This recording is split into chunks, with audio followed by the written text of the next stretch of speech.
விக்னேஸ்வரா போற்றி. ஓம் நவக்கிரக அருளை போற்றி. மகர ராசி நேயர்களுக்கு வணக்கம். மகர ராசி காலபுருஷ சக்கரத்தில் 10ஆம் இடம், கர்மஸ்தானம், ராஜ்யஸ்தானம், தொழில் ஸ்தானம், சனி பகவானுடைய ஆட்சி வீடு. நிலராசி, பெண் ராசி, ஆளுமை மிக்க ராசி மகர ராசி.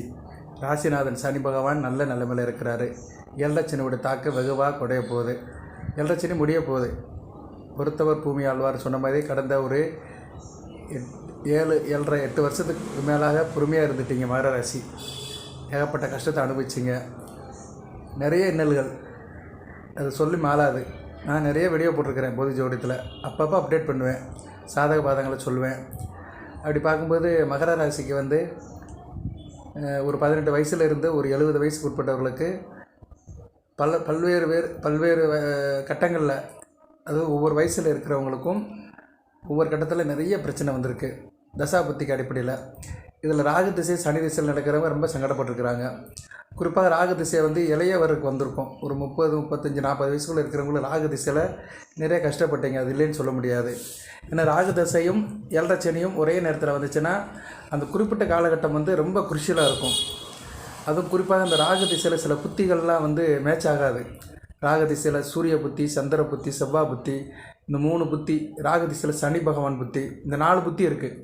கிட்டத்தட்ட 18 வருடத்தில் இதே ஒரு 9 வருடத்துக்கிட்ட வந்துடும். இந்த புத்திகள்லாம் ரொம்ப டார்ச்சர் பண்ணும். அந்த தசையில் அனுபவிச்சிருக்கீங்க, இல்லைன்னு சொல்ல முடியாது.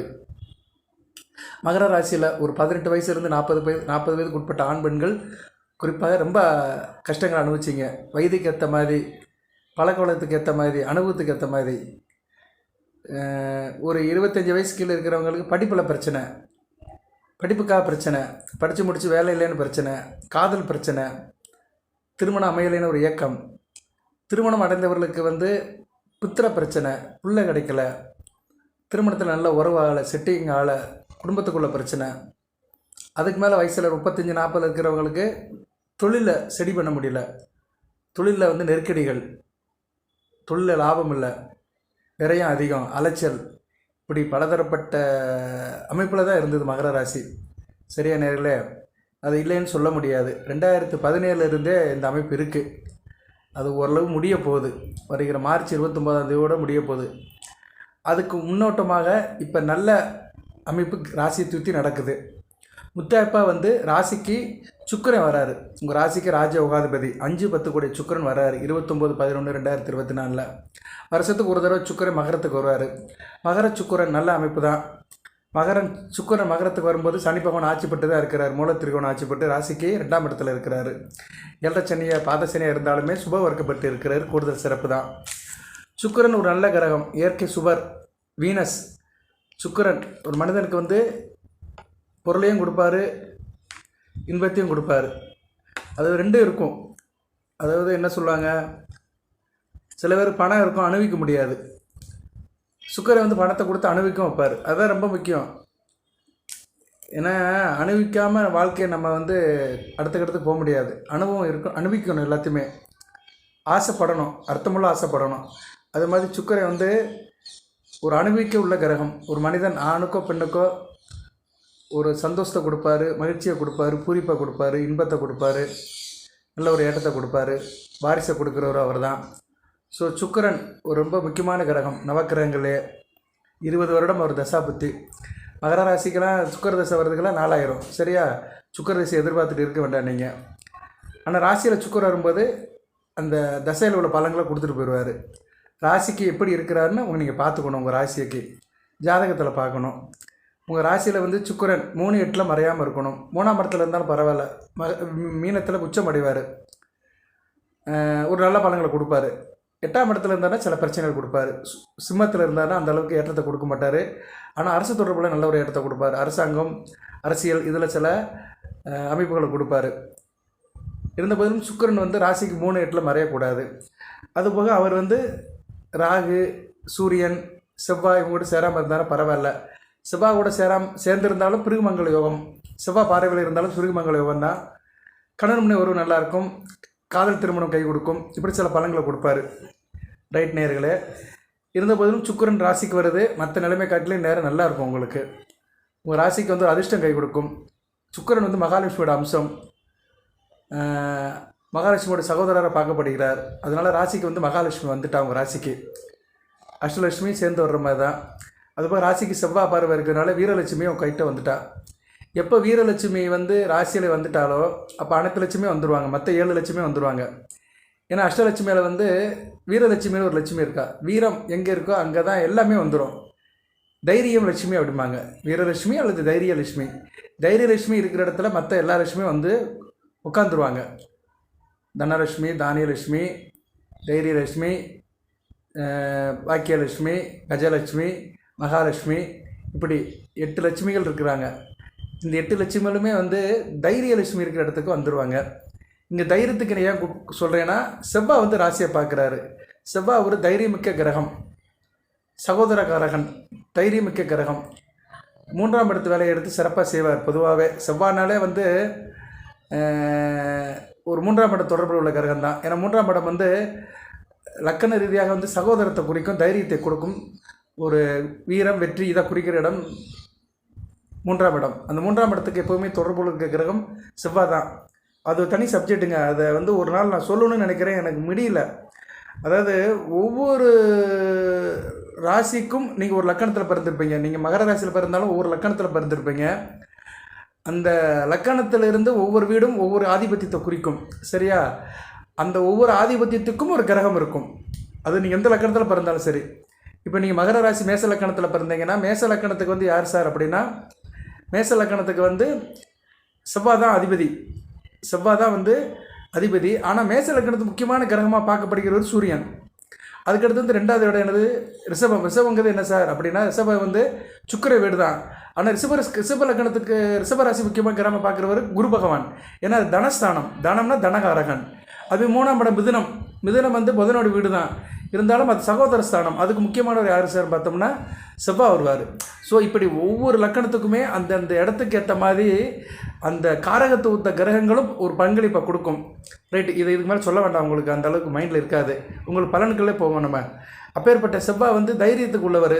அவர் ராசியை பார்க்கறதுனால தைரியலட்சுமியோட அனுக்கிரம் முழுமையாக கிடைக்கும். நல்லாயிருக்கும். 29/11/2024 இருந்து அவர் வந்து 25/12/2024 வரைக்கும் ராசியில் இருக்கிறாரு. அதுக்குங்கிட்ட ராசிக்கு 2ஆம் இடத்துல போய் சனி பகவான் கூட சேர்றாரு. சிறப்பாக பார்க்கப்படுகிறது. சனி சுக்கிரன் கூட சேரும்போது இன்னொரு நகழ்வு நடக்கும். ராகு பிடிக்கும் போவார் சனி பகவான். ஒரு நேரத்தில் 2 பேர் தொடர்பில் இருப்பார். சனி பகவானை ராகும் பிடிச்சிருப்பார், சுக்கிரனும் இணைஞ்சிருப்பார். இதில் வந்து யாருக்கு வலிமை இருக்குன்னு அந்நேரம் நம்ம பார்த்து தான் சொல்ல முடியும், சரியா? இதுக்கு நான் அடுத்து வருகின்ற வீடியோவில் போடுறேன். அது இப்போதைக்கு இல்லை, அந்த சம்பவம் அடுத்து வரப்போகுது. ராகுபடியில் சனியும் சேர்ந்துருவார், சுக்கிரனும் கொஞ்சம் தொடர்பு கொள்வார். அதுக்கடுத்து சுக்கிரனும் போய் ராகுவை போய் சுபத்துவப்படுத்துவார். ஏன்னா சுக்கிரனும் அடுத்த பயிற்சி 3ஆம் இடத்துக்கு போவார். 24/1/2025 ராசிக்கு 3ஆம் இடத்துல போய் ராகுவோட போய் சேருவார். ஸோ சுக்கிரன் அடுத்தடுத்து என்ன காரியங்களை செய்கிறாருன்னா, சனி பகவானையும் ராகுவையும் சுபத்துவப்படுத்துகிறாரு. ஒரு சுப கிரகம் வந்து பாவகிரகங்களோடு சேரும்போது பாவகிரகங்களுடைய தன்மையை கெடுதலில் வந்து ஃபில்டர் பண்ணிடும். அவங்களுடைய கெட்ட இயல்பில் வந்து வடிகட்டப்பட்டு நல்ல விதமாக மாற்றும். அதுபோய் இப்போ ராசிக்கு 7ஆம் இடத்துல இருக்கிற செவ்வாயும் அவர் வந்து நல்ல விதமாக மாற்றுறாரு. ராசிக்கு 7ஆம் இடத்துல இருக்கிற செவ்வாய் வந்து நீச நிலையில் இருக்கிறாரு. உங்கள் ராசிக்கு 4-11 கூடையவன் சுகஸ்தானாபதி, லாபஸ்தானாபதி வந்து நீச நிலையில் இருக்கிறாரு. நல்ல விதமாக இல்லை, சரியா? இப்போதைக்கு மகர ராசிக்கு வந்து சில விஷயத்தில் வந்து பிரச்சனை இருக்குது. செவ்வாய் ஜனராஜா அது சரியில்லாதவர்கள் தாய் விஷயத்தில் பிரச்சனையாக இருக்கிறாங்க. தாய்க்கு பிரச்சனை, தாய் வழி உறவுல பிரச்சனை, தாய் வழி சகோதரர்கிட்ட பிரச்சனை, மூத்த சகோதர விஷயத்தில் பிரச்சனை, இணக்கம் இல்லாமல் இருக்கிறது, தொழிலில் லாபம் இல்லை, இப்படி நிறைய சொல்லிட்டு போகலாம். குறிப்பாக செவ்வாய் சம்மந்தப்பட்ட தொழிலில் லாபம் இல்லை. செவ்வாய் சம்மந்தப்பட்ட தொழில் என்ன சார்? விவசாயம் தான். விவசாயம், நிலபுலம், புரோக்கர் வேலை, ரியல் எஸ்டேட், பில்டிங் கான்ட்ராக்டு, செங்கல், மணல், சூளை, இப்படி நிறைய சொல்ல போகலாம். கட்டட தளவாட அமைப்புகள், நெருப்பு சம்மந்தப்பட்ட வேலைகள், ஹோட்டல்ஸ், இப்படி சம்மந்தப்பட்டவங்களுக்கெல்லாம் கொஞ்சம் லாபத்தில் பின்னடைவாக தான் இருக்குது. லாபம் அந்தளவுக்கு கிடைக்கல. இனிமேல் அந்த நிலைமை மாறும், சரியா? அந்த நிலைமை மாறி ஒரு நல்ல நிலைமை வரும். செவ்வாய் வேறு 7ஆம் தேதி, டிசம்பர் 7ஆம் தேதி வக்ரம் எடுக்கிறாரு. நீச வக்ரம் நல்ல அமைப்பு தான். நீச வக்ரம் ஈக்குவல் டு உச்சம். அந்த சம்பவம் நடக்குது. ஸோ ராசிக்கு இப்போ தரமான சம்பவங்கள் ஒரு 2-3 நடக்குது. நல்ல விதமாக தான் பார்க்கப்படுகிறது. சுக்கிரனும் சுபத்துவம் மாறாரு. 7ஆம் இடத்துல ஏழாம் இடத்துல செவ்வாயும் சுபத்துவம் மாறுறதுனால குடும்பம் நல்லாயிருக்கும். குடும்பம்னா குறிப்பாக கணவன் மனை உறவு நல்லாயிருக்கும். ஒருத்தருக்கு ஒருத்தர் அனுசரித்து போவீங்க. காதல் இனிக்கும் தித்திக்கும். திருமண அமைப்பில் நல்ல ஒரு ஏற்றம் இருக்கும். விட்டு போனவங்க விலகி போனவங்கலாம் ஒன்று சேர்ந்துக்கிடுவீங்க. மன சங்கடங்கள்லாம் தீர்ந்துடும். நல்லபடியாக பார்க்கப்படுகிறது. சரியா நேர்களே? அதுபோல் 7 கூடிய சந்திரன் உங்கள் ராசிக்கு 7 கூடியவனும் வந்து இன்றைக்கி எங்கே சார் இருக்கிறார் அப்படின்னா, இன்றைக்கி வந்து அவர் வந்து துலாமில் இருக்கிறார். ஆமாம், துலாமில் தான் இருக்கிறார். சந்திரன் ராசிக்கு 10ஆம் இடத்துல இருக்கிறார். பரவாயில்ல. ராசிக்கு 11ஆம் இடத்துல தான் அமாவாசை நடக்க வர்ற 30ஆம் தேதி 30/11/2024 கார்த்திகை 15 அமாவாசை, கார்த்திகை மாதம் அமாவாசை. நவம்பர் மாதம் வருகிற 2வது அமாவாசை. இது சூத அமாவாசை அப்படிமோ, சூத காலம் அப்படிமோ. ஏன்னா ஒரு மாதத்துக்கு 2 அமாவாசை வரக்கூடாது. ஆனால் நவம்பர் மாதம் வந்திருக்கு. இங்கிலீஷ் மாதத்துக்கு அந்த அளவுக்கு பெருசாக எடுத்துக்க மாட்டாங்க. தமிழ் மாதத்துக்கு தான் பார்க்கணும். இருந்த போதிலும் நம்ம வந்து சில காரியங்களில் நம்ம வந்து ஆங்கில தேதியை ஒப்பிடுறோம், இல்லைன்னு சொல்ல முடியாது. இப்போ டக்குன்னு டேட்டா பர்த்னா இங்கிலீஷ் டேட்டா தான் சொல்கிறோம் நம்ம.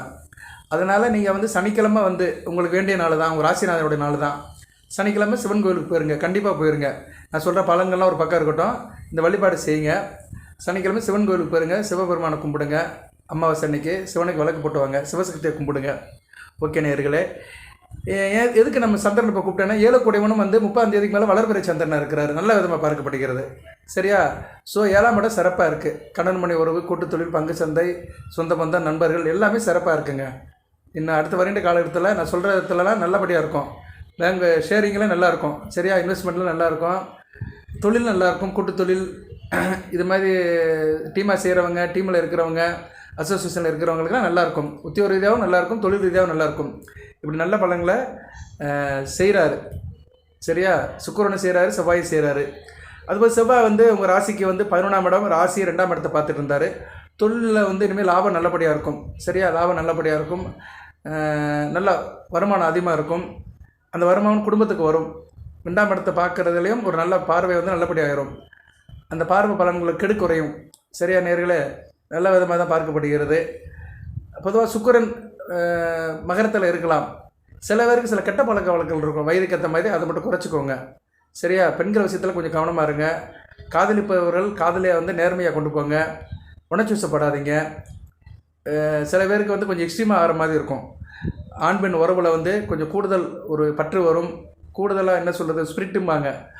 ஒரு தமிழில் சொன்னோம்னா வெறித்தனம் அப்படின்னு சொல்கிறாங்க. ஒரு வெறித்தனம் வர்ற மாதிரி இருக்கும். அதை கொஞ்சம் கரெக்டாக வச்சுக்கோங்க. அளவுக்கு மீறினால் அமிர்தம் நஞ்சு அப்படின்னு சொன்ன மாதிரி கொஞ்சம் இது இருக்கும். ஏன்னா செவ்வாயும் ராசியை பார்க்குறாரு. செவ்வாய் ராசியை பார்த்துறாருன்னா என்ன, ஃபயர்னு அர்த்தம். அப்படியே அந்த தீப்பெட்டி உரசுற மாதிரி தான். அது வேறு சுக்கிரன் இருக்கிறாரு, அவருக்கு ரொம்ப கொண்டாட்டம். சுக்கிரனுக்கு வந்து செவ்வாய் வந்து ரொம்ப கொண்டாடுவார். சுக்கிரனை போட்டு அமைக்கிடுவார் செவ்வாய். இந்த செவ்வாய் ஒரு ஆண் கிரகம், சுக்கிரன் ஒரு பெண் கிரகம். ஆனால் சுக்கிரன் வந்து நல்ல கிரகம். சரியா? நளினமான, நயமான, மனித வாழ்க்கைக்கு உகந்த, இனிமையான ஒரு நல்ல ஒரு என்ன சொல்கிற மாதிரி, நம்ம கையில் ஒரு லட்டு கொடுக்குற மாதிரி.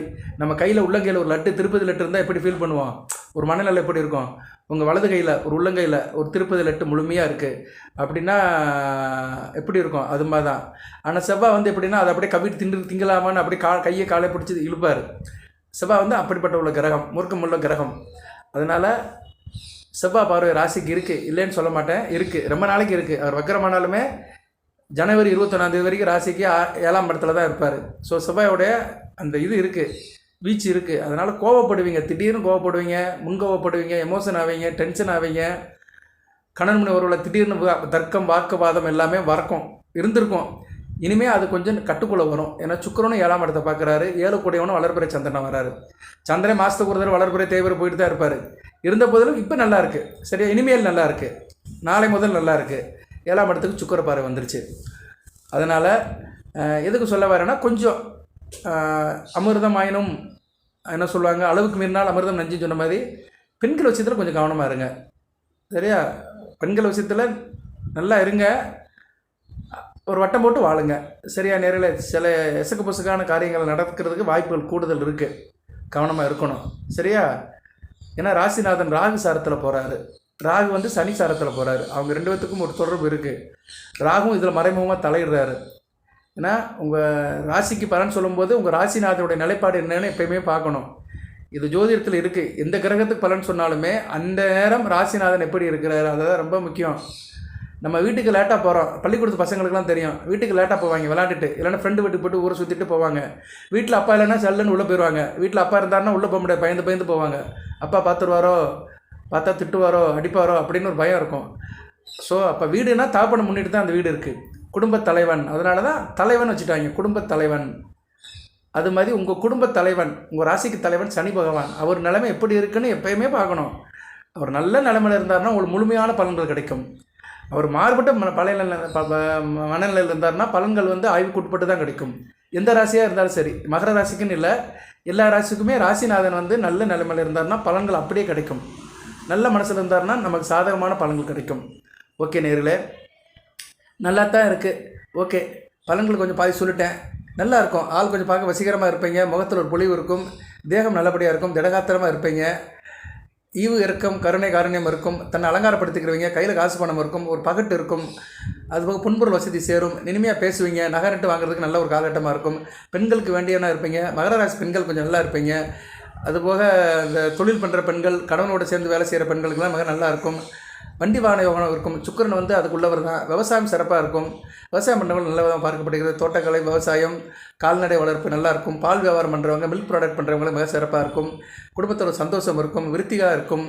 சந்ததி விருத்தி இருக்கும். சரியா, சுக்கிரன் வந்து அதை கொடுப்பார். பெண்களுக்கு கர்ப்பம் பறிக்கிறது காலத்தை கொடுப்பாரு. நீடித்து இணக்கம் இருக்கும். மனைவி கூட நல்லா சந்தோஷமாக இருப்பீங்க. எங்கேனாச்சும் கூட்டிகிட்டு போயிட்டு வருவீங்க. வெளியே எங்கேனாச்சும் ஒரு டூர் எங்கேனாச்சும் போகிறதுக்கு நல்ல ஒரு ஆப்பர்ச்சுனிட்டி கிடைக்கும். சந்தோஷமாக இருப்பீங்க. குளிர்ந்த சரீரம் இருக்கும். சரியா, உடம்புல வந்து குஷ்ணமாக அந்த அளவுக்கு சாப்பிட மாட்டீங்க. சில நேரத்தில் வந்து நம்ம உடம்பே கேட்கும். நீங்கள் சொல்லுவீங்க, என்னடா நேரம் குளிராக இருக்குது, ஊரை சுற்றி மழை பெஞ்சிட்ருக்கு, எப்படி குளிர்ந்த சரீரம்னா? ஆமாம், இப்போ நம்ம உடம்பே ஜில்லுன்னு தான் இருக்குது. இப்போ சில நேரம் இப்போ நைட்டெல்லாம் ஃபேன் போட முடியல. இப்போ கடந்த 2-3 நாளாக நிறைய இடத்துல தமிழ்நாடு முழுக்க எல்லா இடமே ஒரு சைக்ளோன் ஃபார்ம் ஆகி மழை பெஞ்சிட்டு தான் இருக்குது. 25ஆம் தேதி 26ஆம் தேதிக்கு பின்னாடி ஃபுல்லாகவே கிளைமேட்டு சேஞ்ச் ஆயிடுச்சு. ஸோ எல்லாருக்குமே வந்து ஒரு நல்ல ஒரு என்ன சொல்கிறது, சரீரம் கொஞ்சம் குளிர்ச்சியாக இருக்குது. அந்த அமைப்பு சுக்கரம் கொடுக்குறாரு. பார்த்தீங்களா, நீ ஏற்கனவே பல வீடியோவில் ஞாபகப்படுத்தினேன். மகரத்துக்கு சுக்கரம் வரும்போது ஒரு புயல் வரும்னே கண்டிப்பாக வந்துருச்சு. புயல் வந்து சென்னையில் ஒரு புயல் வந்திருக்கு. இந்த புயல் தாக்கம் அதிகமாக இருக்கும். அடுத்து இன்னொரு புயல் இருக்குது. டிசம்பர் 17 வரைக்கும் புயல் இருக்கும். சரியா நேரில் அடுத்து சனி பகவான் கூட சேர்ந்தாருன்னா இன்னொரு சாட்டுவார். எதுக்கு சொல்ல வரேன்னா, இந்த கிரகங்கள்லாம் வந்து அந்த இடத்துக்கு வரும்போது அந்த அமைப்பை கொடுக்கும். மகரம் வந்து ஒரு நிலராசி, சுக்கிரன் ஒரு நீர் கிரகம். ஒரு நீர் கிரகம் நிலராசிக்கு வரும்போது கண்டிப்பாக பூமியில் மழை பெய்யும். அது எந்த இடத்துல மழை பெய்யுமோனா அந்த எங்கே மான்சூன் ஏரியா இருக்கோ அங்கே பெய்யும். இப்போ தமிழ்நாட்டில் வந்து மான்சூன், வடகளுக்கு அந்த சீசன் இருக்குது. வடகளுக்கு பருவமழை இன்னும் அதோட தாக்கம் இருக்குது. இன்னும் முடியலை, அந்த சீசன் முடியலை. அதனால் அதோட தாக்கம் அதிகமாக இருக்கும். அது தமிழ்நாட்டில் சரியா நேரில் அப்படி தான் எடுத்துக்கணும். ஸோ இன்னும் அந்த இது இருக்குது. இன்னும் மழைக்காலம் இன்னும் இருக்குது. இன்னும் மழைக்காலம் இன்னும் முடியலை. கார்த்திகை முழுவதும் இருக்கும். மார்கழியும் தொடரும்.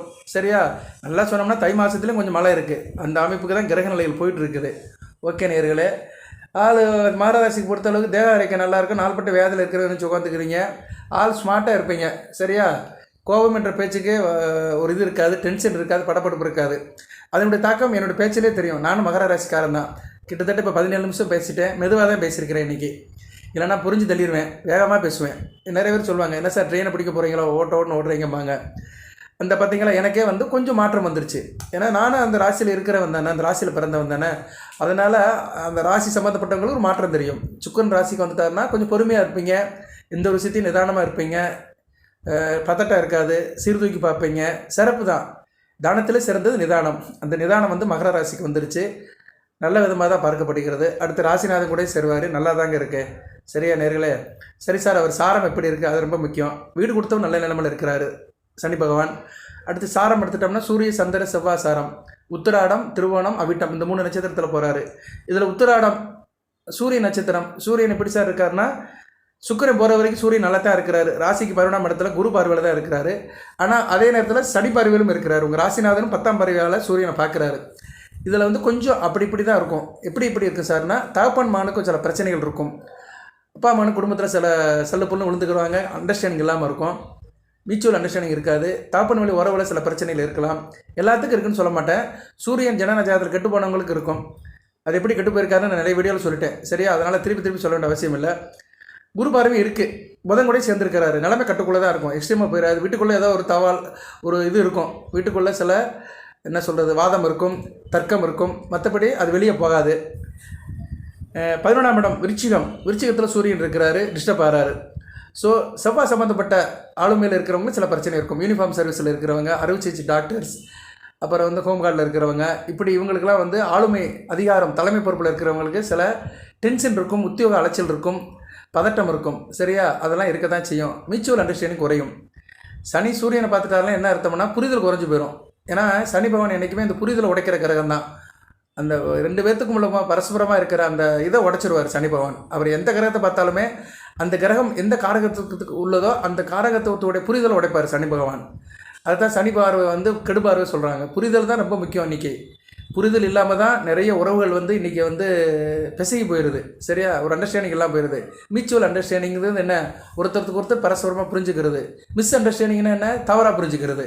ஸோ தவறாக புரிஞ்சுக்கிறது இப்போதைக்கு இருக்கும், சூரியனுக்கு இருக்கும். சூரியன்னா இப்படி தலைமை பொறுப்பு தான். தலைமை பொறுப்பில் இருக்கிறவங்க அவங்கவுங்க லெவலில் தலைமை பொறுப்பில் இருக்கிறவங்களுக்கு சில பிரச்சனைகள் இருக்க தான் செய்யும். அதில் வந்து கீழே இருக்கிறவங்ககிட்ட மிஸ் அண்டர்ஸ்டாண்டிங் வரலாம், இல்லைனா கூட வேலை பார்க்குறவங்ககிட்ட மிஸ் அண்டர்ஸ்டாண்டிங், உடன் பணிபுரிகிட்ட மிஸ் அண்டர்ஸ்டாண்டிங் வரலாம். ஓகே, கொஞ்சம் கவனமாக இருந்துக்கோங்க. இந்த காலகட்டத்தில் வந்து சூரிய நமஸ்காரம் பண்ணுங்கள். சரியா? இந்த கார்த்திகை இன்றைக்கி தேதி 13 ஆச்சு, இன்னும் ஒரு 17 நாள் தான் இருக்குது. தினமும் சூரிய நமஸ்காரம் பண்ணுங்கள். ஷார்ட் அவுட் ஆயிரும். நான் பொதுவாகவே சொல்லியிருக்கிறேன் மகர ராசி பழைய வீடியோவில், நீங்கள் பொதுவாக சூரிய நமஸ்காரம் பண்ணுறது உங்களுக்கு ரொம்ப நல்லதுன்னு சொல்லியிருக்கிறேன். அதுக்கு வந்து இப்போ நேரம் வந்துருச்சு. அதை வந்து கொஞ்சம் சிறப்பாக செய்யுங்க. மற்றபடி வேறு ஒன்றும் சூரியன் வந்து உத்திராட நட்சத்திரத்தை போகிறது வந்து சுக்கிரன் போகிறது, இதில் தான் டிஸ்டர்பன்ஸ் ஆகும். மற்றபடி நல்லாயிருக்கும். வெளிநாடு வெளிமான தொடர்பு நல்லபடியாக இருக்கும். வேலைக்கு போகிற பெண்களுக்கு நல்ல விதமாக பார்க்கப்படுகிறது. திடீர் அதிர்ஷ்டம் கிடைக்கும். தகப்பன் வழி பொருட்கள் கிடைக்கலாம், தகப்பன் வழி சொத்துக்கள் கிடைக்கலாம். இப்படி சில பலன்கள்லாம் கொடுப்பாரு. சரியா? நல்ல விதமாக தான் பார்க்கப்படுகிறது. நிபந்தனைக்கு உட்பட்டு சில பலன்கள் கிடைக்கும். அடுத்து சந்திர நட்சத்திரம், அருமையான அமைப்பு. சுக்கிரன் சந்திரன் சேரலாம், அருமையாக இருக்கும். சரியா? தேனோடு சேர்ந்து தென்னைமாவு மாதிரி அந்த காலகட்டத்தில் சந்திரனும் வளர்பிறை சந்திரனா பௌர்ணமி சந்திரனாக போயிட்டுருப்பார். கார்த்திகை பௌர்ணமி, திருக்கார்த்திகை நல்ல அமைப்புங்க. அதாவது பௌர்ணமியிலே வந்து உச்சமான பௌர்ணமி வந்து திருக்கார்த்திகை தான். சித்ரா பௌர்ணமி சொல்லுவாங்க. இருந்தாலும் சந்திரனை வந்து உச்சமாடைவார். அதான் பெரிய விஷயம். ஏன்னா பௌர்ணமி வந்து சந்திரனை மையப்படுத்தி நடக்கிறதான். ஏன்னா பௌர்ணமி அன்றைக்கி சந்திரன் தானே தெரிகிறாரு. ஸோ அந்த திருக்கார்த்திகை அன்றைக்கி வர்ற கார்த்திகை பௌர்ணமி நல்லாயிருக்கும். சரியா? ஸோ அதை ஒட்டி வருகிற சந்திரன் அந்த பௌர்ணமிக்கு சொந்தக்காரன் சாரத்தில் சுக்கரன் போகிறது கூடுதல் சிறப்பு தான். நல்லாயிருக்கும். கடன் மணி உறவு எல்லாம் சிறப்பாக இருக்கும். சந்திரன் சாரத்தில் சுக்கரன் போகலாம், வளர்பிறை சந்திரன் சாரத்தில். அதுக்கடுத்து அவிட்டம், செவ்வாய் நட்சத்திரம். ஏற்கனவே செவ்வாய் சுக்கரன் பார்க்குறாரு. ஸோ செவ்வாய் சாரத்துலேயும் போகலாம். அவிட்டம் 1, 2 போகும்போது அவிட்ட நட்சத்திரக்காரங்களுக்கு நல்ல விதமாக இருக்கும். சுக்கரன் பொதுவாக நட்சத்திரத்தில் போகும்போது நல்லா இருக்குங்க. அந்த நட்சத்திரத்தில் பிறந்தவங்க நல்லாயிருக்கும். சுக்கரன் நல்ல கிரகம் அல்லவா, நல்லா ஒரு விதமாக பதப்படுத்திட்டு போவார். சரியா? நல்லாயிருக்கும். ஒரு மறுமலர்ச்சி இருக்கும். ஸோ மகரத்துக்கு வந்து நல்ல ஒரு அமைப்பாக தான் பார்க்கப்படுகிறது. மற்றபடி என்ன சார் பிரச்சனை எதுவுமே இல்லையா, எல்லாமே நல்லா இருக்கா அப்படின்னு பார்த்தா சில பிரச்சனைகளும் இருக்க தான் செய்யுது. புதன் அஸ்தங்கம் ஆயிட்டார் 11ஆம் இடத்துல. ராசிக்கு 6, 9 கூடையவன். சரியா? உத்தியோகத்துக்கு போகிறவங்களுக்கு கொஞ்சம் ஞாபகம் மருந்து இருக்கும். வேலை சுமை அதிகமாக இருக்கும். வேலையை ஈஸியாக முடிக்க முடியாது. அலுவல் பணிகள் அதிகமாக இருக்கும். 7 மணி ஆனாலும் வேலைகள் நிறையா இருக்கும். இழுத்து போட்டு பார்க்குற மாதிரி இருக்கும். நைட்டில் கண் முடிச்சு வேலை பார்க்குற மாதிரி இருக்கும். அக்கௌண்ட்ஸை செட்டில் பண்ண முடியாது. இப்படிலாம் இருக்கும். ஸோ அதை இப்போதைக்கு நீங்கள் வந்து புதன் வழிபாடு வளர்த்துக்கோங்க. புதன்கிழமை தோறும் இரவு 8 to 9 பெருமாள் நாமத்தை சொல்லுங்கள். இல்லைனா பெருமாள் கோயிலுக்கு போய்ட்டு வாங்க. புதன் கொஞ்சம் சிக்கலில் இருக்கிறாரு. சரியா? அவர் வந்து இது ஆகிட்டார். வக்ரமானாலுமே கொஞ்சம் அவர் வந்து கொஞ்சம் டிஸ்டர்பன்ஸில் தான் இருக்கிறார், இல்லைன்னு சொல்ல முடியாது. புதன் மகரத்துக்கு ஒரு முக்கியமான கிரகம். மற்றபடி செவ்வாய் ஓரளவு ரிக்கவர் ஆகிட்டார். சுக்கிர பார்வையில் ஆக போகிறாரு. குரு வக்கரமாக இருக்கிறார் 5ஆம் இடத்துல. குருவால் எந்த பிரச்சனையும் இல்லை. ராகு 3ஆம் இடத்துல இருக்கிறாரு. ராகுவாலையும் பிரச்சனை இல்லை. கேது 7, 8, 9ஆம் இடத்துல இருக்கிறாரு. சுபவர்க்கம் தான் எடுத்திருக்கிறாரு. அவரும் கொஞ்சம் வக்கர குரு பார்வையில் இருக்கிறனால கேது நல்ல நிலைமையில் தான் இருக்கிறாரு. ஸோ புதன் ஒருத்தர் தான் கொஞ்சம் இதாக இருக்கிறாரு. புதனும் சூரியனும் கொஞ்சம் டிஸ்டர்பன்ஸ் ஆகிறாங்க. ராசிக்கு 6, 8, 9 கூடிய கிரகங்கள் கொஞ்சம் டிஸ்டர்பன்ஸாக இருக்கிறதுனால அந்த வழிபாடு பண்ணுங்கள். சூரிய நமஸ்காரம் பண்ணுங்கள். பெருமாளுடைய நாமத்தை சொல்லுங்கள். கோயிலுக்கு போகணுன்னு அவசியம் இல்லை. வீட்டில் இருந்தே அவருடைய நாமத்தை சொல்லலாம். பாசுரங்கள் படிக்கலாம். 4000 திவ்ய புஸ்தகம், 4000 திவ்ய பிரபந்தம் அந்த நூலை வாங்கி ஆழ்வார்கள் எழுதிய பாடல்களை படிக்கலாம். பெருமாளுடைய நாமத்தை சொல்லலாம். பெருமாளுடைய நாமத்தை நம்ம வீட்டிலே சொல்லலாம். சரியா நேர்களே? புதன்கிழமை நைட்டு முடியலன்னா காலையில் சொல்லுங்கள். சரியா நேர்களே? ஓம் கோவிந்தா போற்றி, கோபாலா போற்றி, கோதர்ச்சனா போற்றி, மாதவா போற்றி, மதிசூதனா போற்றி, மணிவண்ணா போற்றி, முராரி போற்றி, சீகிரி போற்றி, உலகவந்த உத்தமனை போற்றி, உப்பிலியப்பனை போற்றி, திருப்பதி ஏழுமலை வெங்கடேச பெருமாளை போற்றி, கல்லழகா போற்றி, சோழமலை அழகா போற்றி, சுந்தராஜ பெருமாளை போற்றி, வைகுண்ட வாசனை போற்றி, லட்சுமி நேசனை போற்றி, திருப்பாக்கடல் இருப்பவனை போற்றி, ஆதிசேஷலம் வந்தவனை போற்றி, பாடலாத்திரை நரசிங்க பெருமாளை போற்றி. பாடலாத்திரை நரசிங்க பெருமாளுக்கு இன்றைக்கி வந்து கும்பாபிஷேகம். இன்றைக்கி பார்த்தீங்களா, தெய்வம் இருக்குது. சாஸ்திரமாக அந்த உலகந்த பெருமாள் லட்சுமி நாராயணன் நம்மோட வாழ்கிறாரு. அந்த மகர ராசிக்கு அந்த அனுசத்தை கொடுக்குறாரு. இன்றைக்கி வந்து அங்கே வந்து இன்றைக்கி பாடலாத்திரி என்னென்னா சிங்கப்பெருமாள் கோயில், சென்னையில் சிங்கப்பெருமாள் கோயில்னு இருக்குது. நிறைய பேருக்கு தெரியும். சென்னையில் அவுட்டரில் இருக்குது சிங்கப்பெருமாள் கோயில். அங்கே வந்து பாடலாத்திரை நரசிங்க பெருமாள் கோயில்னு ஒன்று இருக்குது. அங்கே வந்து இன்றைக்கி கும்பாபிஷேகம். ரொம்ப புகழ்பெற்ற கோயில். அது 1000 வருஷத்துக்கு பழமை வந்தது. அந்த கோயில் எப்படின்னா இரணியனை கொண்டுட்டு நரசிம்ம அவதாரத்தில் பெருமாள் வந்து அப்படியே வர்றாரு. அப்படியே வனாந்தர நோய்க்கு வரும்போது அவர் ஒரு இடத்துல யோகா நரசிம்மராக உட்கார்றாரு. அந்த தீர்த்தத்தில் தண்ணியை குடிச்சிட்டு அப்படியே உட்காந்து கொஞ்சம் சாந்தம் மாறாரு. அந்த இடம் தான் அந்த படலாத்து நரசிங்க பெருமாள். அது ஒரு மலை கோயில். சிங்கப்பெருமாள் கோயிலுக்குள்ளே போயிருந்தோம்னா இடது பக்கத்தில் இருக்கும், கொஞ்சம் ஊருக்குள்ளே போய் போகணும். அந்த கோயில் இன்றைக்கி கும்பாபிஷேகம். அவருடைய நாமமே நாவல் வந்துருச்சு. பாடலாத்தி நரசிங்க பெருமாளை போற்றி, பள்ளிகொண்டே ஸ்ரீரங்க பெருமாளை போற்றி, வடபத்திர சாயை போற்றி, பிரச்சனை வெங்கடாஜலபதியை போற்றி, காஞ்சி வரதராஜரை போற்றி, அத்திவரதரை போற்றி, அயக்கிரிவரை போற்றி, அழகிசிங்க நரசிம்மரை போற்றி, சங்க சக்கரதாரையை போற்றி, ஓம் லட்சுமி நாராயண போற்றி. நாமத்தை சொல்லிகிட்டே இருக்கலாம். இன்னும் நிறைய இருக்குது. இடையில கொஞ்சம் பிரேக் ஆயிடுச்சு. எனக்கு ஒரு கருத்தை சொல்லும்போது அவரோட நாமத்தை சில கொஞ்சம் மனசு இதாகிடுச்சு. எதுக்கு சொல்ல வேறேன்னா, நம்ம சொல்ல ஆரம்பிச்சிட்டோம்னா வந்துக்கிட்டே இருக்கும். அது இறைவனோட சித்தம். பொதுவாக மகர ராசி நேயர்களுக்கு வந்து பெருமாளுடைய பற்று அதிகமாக இருக்கும். ஏன்னா அவருடைய முக்கியமான நட்சத்திரம் இருக்குது, திருவோண நட்சத்திரம் இருக்குது. அதுபோக ராசிநாதன் வந்து பெருமாளுக்கு ரொம்ப உகந்த கிரகம். பெருமாள் என்ன சொல்லியிருக்கிறாரு, கிழமையிலாம் சனிக்கிழமையை தான் பிடித்த கிழமைன்னு இருக்கிறாரு. சனிக்கிழமை தான் பெருமாள் கோயில் கூட்டம் அதிகமாக இருக்குது. ஓகே நேர்களே, அவருடைய நிறமும் வந்து அந்த நீலவர்ணம் தான். சனிபவனுடைய பேரும் நீலன் தான். ஒரு பேர் இருக்குது, நீலம். சரி நேர்களே, ஓகே, எல்லாம் நல்லபடியாக நடக்கட்டும், நல்லதே நினைப்போம். எல்லாம் வல்ல இறைவன் மகர ராசி நேயர்களுக்கு சில சௌபாகியத்தையும் சில ஐஸ்வர்யத்தையும் சில நன்மையிலும் கொடுப்பார். அனைத்து வளங்கள் நலங்களை பற்றி தேக ஆரோக்கியத்துடன் தீர்க்காயலுடன் இடுபடி வாழ்க, நிறைந்த வளம் பெறுக. நன்றி நேயர்களே.